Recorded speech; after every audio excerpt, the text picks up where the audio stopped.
Oi, meus amigos da Revisão PGE. Vamos gravar agora mais uma aula complementar para a sua revisão em Direito Ambiental novamente. E agora vamos falar de responsabilidade ambiental, ok? Esse é provavelmente o tema mais cobrado em Direito Ambiental. É muito difícil uma prova CESP que não tenha pelo menos uma questão de responsabilidade.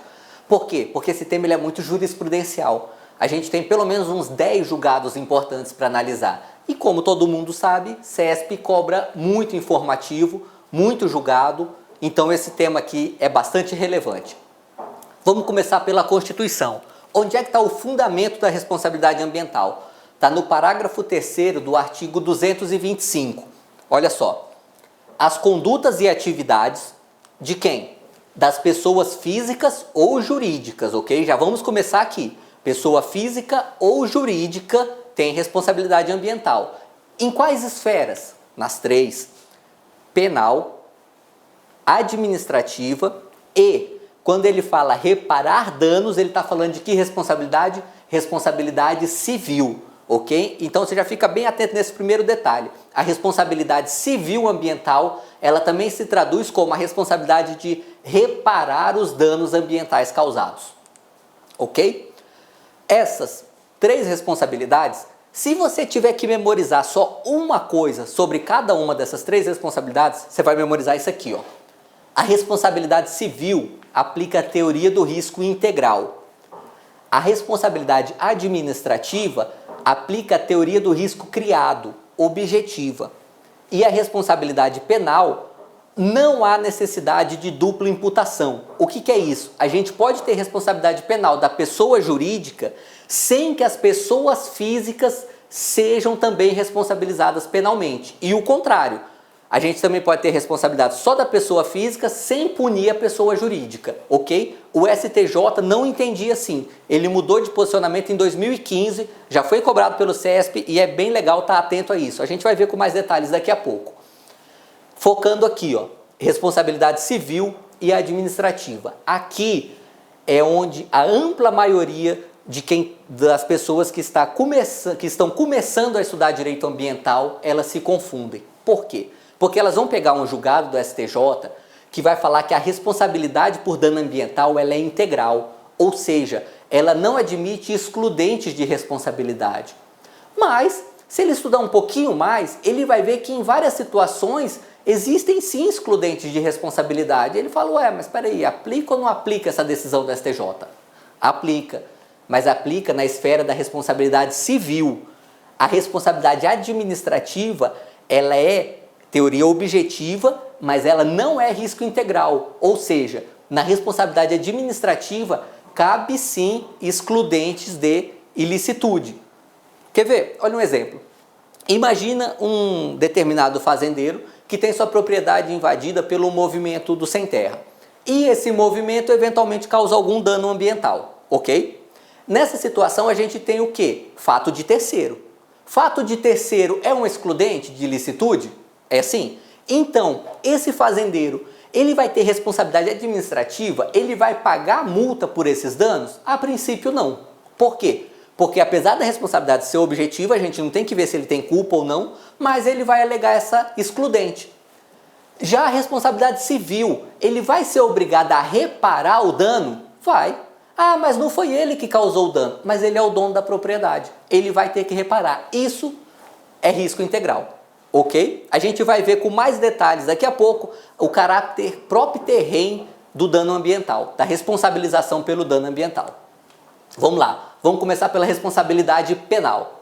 Primeiro, a responsabilidade penal ela é sempre subjetiva. Não confunda isso, tá? Às vezes a gente ouve tanto que dano ambiental, a responsabilidade objetiva, é risco integral e tal. Mas isso na esfera civil e administrativa. Esfera penal, responsabilidade é sempre subjetiva.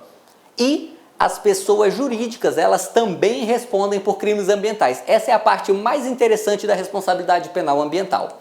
Por isso a gente vai ver com mais detalhes agora. Vamos lá. Lei 9.605, artigo 3º. As pessoas jurídicas serão responsabilizadas penalmente quando a gente vai ter que preencher 2 requisitos. Primeiro, a infração seja cometida por decisão de seu representante legal ou contratual ou de seu órgão colegiado. Ou seja, o dano ambiental, para que a empresa seja punida penalmente, o dano ambiental ele tem que ser ocasionado por decisão de seus representantes. Seja um representante individual, legal ou contratual, seja um órgão colegiado. Esse é o primeiro requisito. E o segundo requisito, esse dano ele tem que ter sido causado no interesse ou benefício da entidade, ok? Então o representante que ele atua ilicitamente buscando o benefício próprio, ele vai causar responsabilidade penal da empresa? Não. Por quê? Ele vai causar responsabilidade penal só de si próprio, mas da empresa não, porque ele não agiu no interesse da empresa. Agora, se ele agiu no interesse da empresa, aí sim, a empresa também vai responder. E o parágrafo único, a responsabilidade das pessoas jurídicas não exclui das pessoas físicas, ok? Então a gente pode ter por um mesmo dano ambiental uma pena aplicada para a empresa e outra pena aplicada para o empresário ou representante dessa entidade empresarial. Beleza? Vamos lá. Esse é o julgado que tem a maior probabilidade de ser cobrado quando a gente fala de responsabilidade penal ambiental. Ele vai falar o seguinte: é possível a responsabilização penal da pessoa jurídica por delitos ambientais independentemente da responsabilização concomitante da pessoa física que agia em seu nome. Vamos voltar ali no artigo 3º. Olha só, a gente tem que ter uma pessoa física agindo em nome da pessoa jurídica, porque obviamente a pessoa jurídica ela é uma abstração, ela não faz nada sozinha. Tem que ter alguém agindo em seu nome. É possível que se aplique uma pena à empresa sem se aplicar à pessoa que agiu em nome da empresa? É possível sim. É uma hipótese comum? Não, não é tão comum não. O normal é você punir as duas pessoas juntas, a física e a jurídica. Mas é possível você punir só a jurídica sem punir a física. Isso é o que diz esse julgado, que inclusive já foi cobrado pelo CESP em 2016 e provavelmente será muito cobrado ainda, ok? Agora, no âmbito penal ambiental, a quais penas a pessoa jurídica pode ser condenada? A pessoa física é bem simples, né? A gente vai ter pena de detenção, reclusão e multa. E a pessoa jurídica? Quais penas nós vamos ter? Vamos analisar, está tudo na lei isso daqui. Artigo 21 da mesma lei 9.605. São aplicadas de que forma? Isolada, cumulativa ou alternativamente essas três penas aqui, ó: multa, restritiva de direitos e prestação de serviços à comunidade, ok? Ou seja, pode ser aplicada isolada, só uma dessas três, cumulativamente, duas ou até as três ao mesmo tempo, ou alternativamente. O juiz também pode determinar que se preste um serviço à comunidade ou pague uma multa. É possível, ok? Então, a gente vai ter essas três formas: isolada, cumulativa e alternativa, para aplicar-se essas três penas: multa, restritivas de direitos e prestação de serviços à comunidade. Ok? Como a gente vai aplicar essas restritivas de direito? São três. Quais são? Suspensão total ou parcial das atividades, interdição temporária do estabelecimento, obra ou atividade e proibição de contratar com o poder público. Beleza? O que você tem que prestar atenção aqui? É que essas duas hipóteses, elas têm hipóteses de incidências diversas. A gente vai aplicar a suspensão quando a empresa não estiver obedecendo às disposições legais ou regulamentares. Ou seja, a gente tem uma norma ambiental e essa empresa ela está desobedecendo essa norma ambiental. Então, que pena a gente aplica? A suspensão das atividades. E a interdição, quando a gente aplica? Quando a empresa ela está funcionando sem autorização, sem a licença ambiental. Veja, na hipótese de cima, a empresa tem a licença ambiental, mas ela, mesmo tendo essa licença, ela atua de forma ilegal. Então você vai suspender suas atividades. E quando que você vai interditar a atividade? Quando ela não tiver licença ambiental para operar. Ok? E a proibição de contratar com o poder público, presta atenção só num detalhe que tem muito muita cara de prova de primeira fase. Ela não pode exceder 10 anos, ok? Não é 3, não é 5, não é 20. São 10 anos de proibição de contratar com o poder público. Lembrando que esses 10 anos é o prazo máximo, não poderá exceder. A sentença que determina essa pena para a empresa, para a pessoa jurídica, pode determinar um prazo menor. Pode determinar, por exemplo, um prazo de 5 anos, mas o prazo máximo é 10 anos. Ok? E a prestação de serviços à comunidade pela pessoa jurídica, ela tem 4 hipóteses. Você não precisa memorizar especificamente cada uma dessas 4 hipóteses. Você tem que entender o sentido delas. E qual é o sentido delas? Quando a gente está falando de serviço à comunidade, a gente está falando que a pessoa jurídica vai bancar alguma coisa no interesse do meio ambiente. E como é que ela vai bancar essa alguma coisa? Custeando um programa ou projeto ambiental, executando uma obra de recuperação ambiental, fazendo a manutenção de espaço público ou contribuindo para entidades ambientais, ok? Então, veja bem, em todas essas hipóteses, o que a pessoa jurídica está fazendo? Ela está entrando como patrocinadora de um projeto ambiental. Essa é a pena de serviço à comunidade da pessoa jurídica. Beleza? Por fim, algo que não é uma pena propriamente dita, uma divergência doutrinária. Há quem diga que está no âmbito do direito penal e há quem diga que está no âmbito do direito administrativo. Mas o que acontece é o seguinte: a pessoa jurídica que foi criada com o objetivo preponderante de exercer uma atividade ilícita ou facilitar ou ocultar a prática de crime, essa empresa ela vai ter a pena de liquidação forçada. Ou seja, o poder público, na figura do juiz, quando sentenciar essa empresa, ela vai falar, olha, a gente vai liquidar essa empresa. Por quê? Porque ela foi criada com um objetivo criminoso. Isso acontece muito com serrarias que se instalam em parques ambientais. Pode parecer um pouco esdrúxulo, mas acontece com alguma frequência, principalmente na região amazônica. Veja, essa serraria, ela nasceu para exercer uma atividade ilícita, porque é uma unidade de conservação ambiental e ela está lá para tirar madeira de autorização dessa unidade. O que tem que acontecer com essa empresa? Ela tem que ser liquidada forçadamente mesmo, você tem que acabar com ela.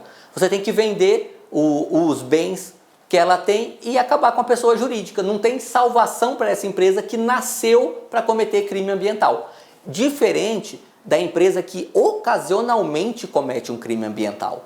Essa que tem uma atividade lícita por natureza, ou seja, a atividade dela é legal, é bacana, só que ela comete um crime específico. Ela pode ser liquidada forçadamente? Não pode, ok? Essa é a questão que cai na prova. A empresa lícita que comete crime ambiental pode ser liquidada? Não pode. E quem é a empresa que vai sofrer essa pena? Só aquela que já nasceu para cometer crime ambiental. Ok? Vamos falar agora da responsabilidade administrativa. Primeira coisa, está fundamentada no poder de polícia. Então, a responsabilidade administrativa ambiental está fundamentada no poder de polícia. Esse mesmo que você estuda lá no direito administrativo. E ela independe de dano, ou seja, existe responsabilidade administrativa ambiental por infração formal. Tá ok? Veja bem, a responsabilidade penal e a civil, ela depende de um dano, especialmente a civil, porque ela vai ter que reparar o dano ambiental. Já a administrativa não. Quer um exemplo? Transporte de madeira. Transporte de madeira precisa de uma guia específica de produto florestal, que é emitido pelo órgão ambiental estadual. Se uma determinada empresa tem madeira lícita, tem madeira legal, ok, e transporta sem ter essa autorização, essa empresa cometeu algum dano ambiental? A princípio não. Por quê? Porque a árvore já estava derrubada, foi legal a derrubada da árvore, não tem problema nenhum. Só que ela cometeu uma falha formal. Por quê? Porque ela não emitiu a guia que autoriza o transporte. Por isso ela vai poder responder administrativamente. Beleza? Terceiro ponto aqui, verdinho. É dever das autoridades, ao tomarem conhecimento de infrações ambientais, apurá-las imediatamente, sob pena de quê? De corresponsabilidade. Isso é um ônus enorme para os agentes fiscais ambientais, viu? Porque geralmente as multas ambientais elas são muito graves e elas arrebentam com o patrimônio de qualquer servidor público. Não tem como você, servidor público, bancar uma multa ambiental. Então, se um dia você trabalhar num órgão de fiscalização e você vê um dano ambiental, meu amigo, vai lá e autua, porque senão você pode ser corresponsável, ok? Quarto ponto, caso o autor cometa em uma única ação mais de uma infração ambiental, as penas devem ser aplicadas como? Cumulativamente, ok? Então, se num único ato uma pessoa física ou jurídica comete vários problemas administrativos ambientais com um único ato, essa empresa ou essa pessoa física vai responder por todos eles. Não aplica o princípio da absorção, que a gente vê muito em direito penal, a gente não vai aplicar aqui na responsabilidade administrativa ambiental. Ok? Seguindo, aplica-se a teoria do risco criado, foi o que a gente viu lá no começo, ou seja, a responsabilidade é objetiva, mas não é integral. Na responsabilidade administrativa ambiental não é responsabilidade integral, ok? Outro ponto, as sanções administrativas, elas são em regra autoexecutáveis. O que é isso? Assunto lá direito administrativo também. O poder público, ele tem o poder de ele mesmo executar as sanções que ele aplica, com uma exceção. Que exceção é essa? A multa. Por quê? Como é que o poder público vai cobrar essa multa? Através da execução fiscal, que é um processo judicial. Ou seja, para todas as penalidades, todas as sanções que o poder público aplica em responsabilidade administrativa ambiental, só uma ele vai precisar do judiciário para executar. É a multa. As outras, o poder público, no caso executivo, o poder executivo, ele faz por conta própria. Terceiro ponto, configurada infração ambiental grave, é possível a aplicação da pena de multa sem a necessidade de prévia imposição de pena de advertência. Esse é um julgado bem relevante do STJ. Por quê? Porque havia uma tese que os advogados das empresas sancionadas eles sempre tentavam fazer prevalecer essa tese, que é o seguinte: a Lei 9.605, ela obrigaria que primeiro se aplicasse uma advertência e só caso a advertência não fosse obedecida, é que se aplicaria a pena de multa. Essa tese não prevaleceu no STJ. Então é importante você saber isso daqui. É possível aplicar multa mesmo sem uma prévia advertência. Ok? Agora a súmula é provavelmente a nossa única súmula em direito ambiental. E ela é bem relevante porque ela trata, apesar de ser uma súmula só, ela trata de 3 ou 4 pontos bem legais. Primeiro, prescreve em 5 anos, ok? Responsabilidade administrativa ambiental, as penas de multa prescrevem em 5 anos. Regra geral de prescrição contra a fazenda pública. Contados do término do processo administrativo. Essa é a parte mais importante, porque os advogados das empresas sancionadas queriam fazer prevalecer qual tese? Que se aplicava prescrição em 5 anos contado do dano ambiental, do ato que gerou o dano ambiental. E a Fazenda Pública queria prevalecer qual tese? Olha, enquanto está sendo apurado o auto de infração, não corre o prazo prescricional. O prazo prescricional ele só começa quando encerra o processo administrativo. E essa foi a tese da Fazenda Pública que prevaleceu no STJ. Então, prescreve em 5 anos, contados do término do processo administrativo, a pretensão da administração pública de promover a execução da multa por infração ambiental, ok? Então, multa por infração ambiental não é autoexecutória, ou seja, o Poder Executivo ele tem que procurar o Poder Judiciário através da execução fiscal para poder cobrar essa multa e prescreve em 5 anos. Só que aqui a gente ainda tem uma pegadinha a mais. Na Lei 6830, que é a lei que trata das execuções fiscais, ela vai falar o seguinte, olha, nos débitos não tributários, inclui aqui a multa por infração ambiental, que é não tributária. Nesses débitos não tributários, quando você inscreve em dívida ativa, você suspende a prescrição por 6 meses. Ou seja, são 5 anos o prazo prescricional, tá certo. Só que, uma vez que se inscreve em dívida, se ganha mais 6 meses para poder entrar com a execução fiscal. Então, se você pegar uma questão maliciosa na sua prova, que fale que é possível apresentar uma execução fiscal, mesmo com 5 anos e 1 mês depois de terminado o processo administrativo, é verdadeiro. Em que hipótese? Se já tivesse sido inscrito em dívida ativa, porque aí você ganha esses 6 meses aqui da Lei de Execuções Fiscais, ok? Seguindo agora, uma prova de 2017 também, para juiz substituto lá no Paraná, em que o CESP cobrou, olha só, o prazo de prescrição para a cobrança de multa administrativa por infração ambiental é de 5 anos, até aqui está certinho, a partir da violação. Não, essa era a tese de quem sofria a sanção ambiental. A tese da Fazenda é que aplicava de quando? Do término do processo administrativo. No STJ prevaleceu a tese da Fazenda. Então está errada essa questão, ok? Ela estaria certo se nessa parte sublinhada falasse a partir do término do processo administrativo. Aí estaria certo. Como falou da violação, está errada. Vamos lá. Seguindo agora com a responsabilidade administrativa ainda. A multa simples, ela pode ser convertida em serviços de preservação, melhoria e recuperação da qualidade do meio ambiente, ok? Existe uma série de sanções administrativas que o poder público pode aplicar. Uma delas é a multa simples, e essa multa simples pode ser convertida. Não sei te explicar por quê, mas esse parágrafo 4º do artigo 72 é muito cobrado em prova, as bancas gostam dele, por isso eu trouxe aqui. Segundo ponto, o pagamento de multa imposta pelos estados, municípios, Distrito Federal ou territórios substitui a multa federal na mesma hipótese de incidência. Vamos lá, muita calma aqui. Essa é a redação literal do artigo 76 da 9605. Então, se cair essa redação, ou seja, a multa imposta pelo estado, Distrito Federal ou município, ela substitui a multa federal.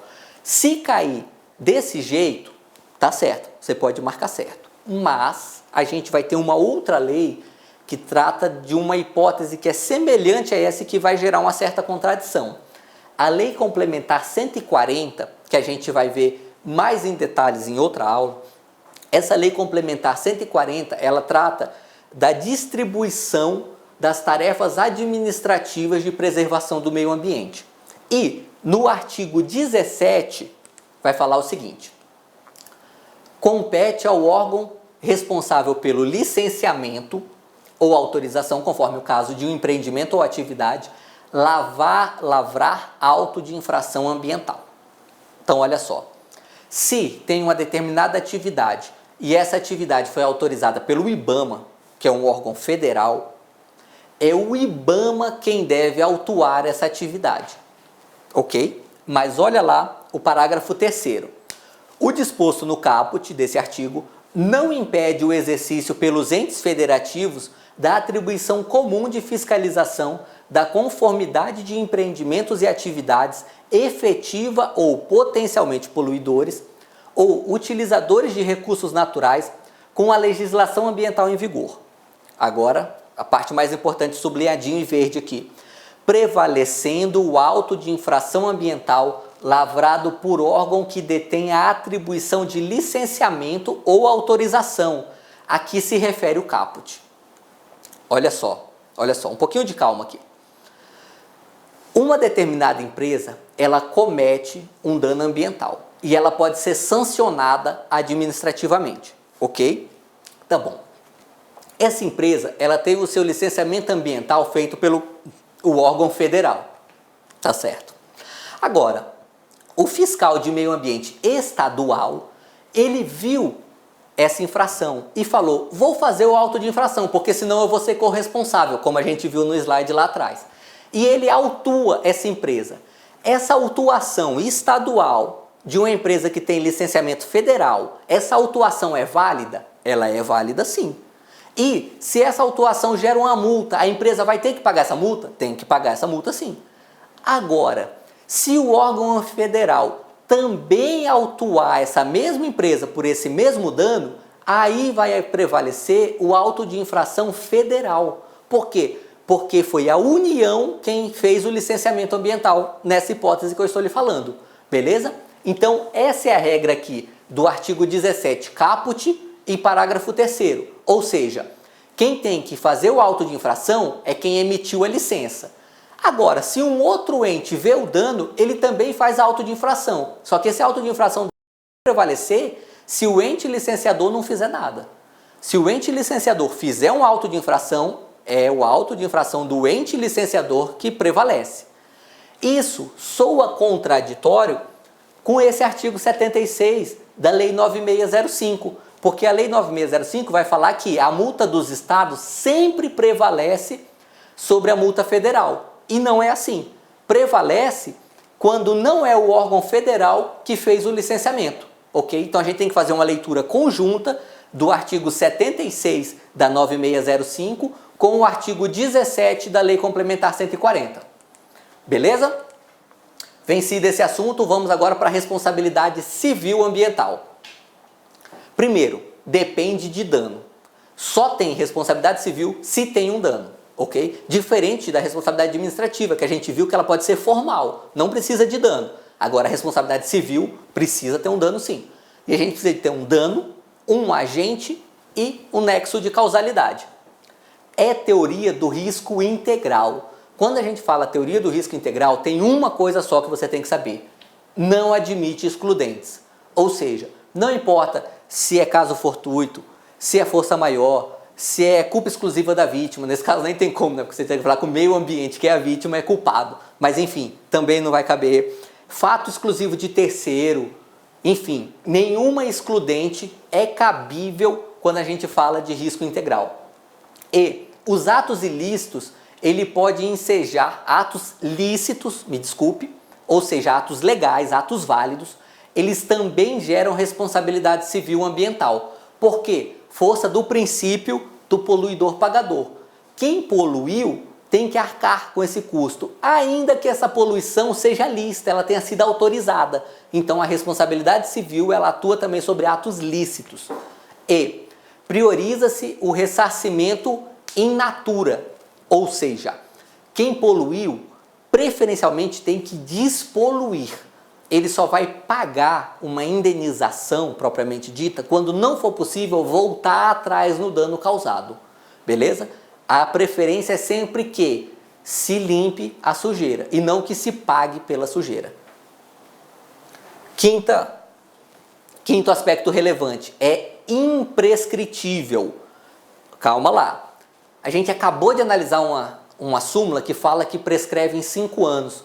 Mas o que prescreve em 5 anos? A multa ambiental. A responsabilidade para reparar o meio ambiente, essa é imprescritível, não importa. Se o fazendeiro que desmatou, ele vai ter que reparar e reflorestar aquela área, mesmo que seja 30 anos depois. Não importa, não prescreve. Ok?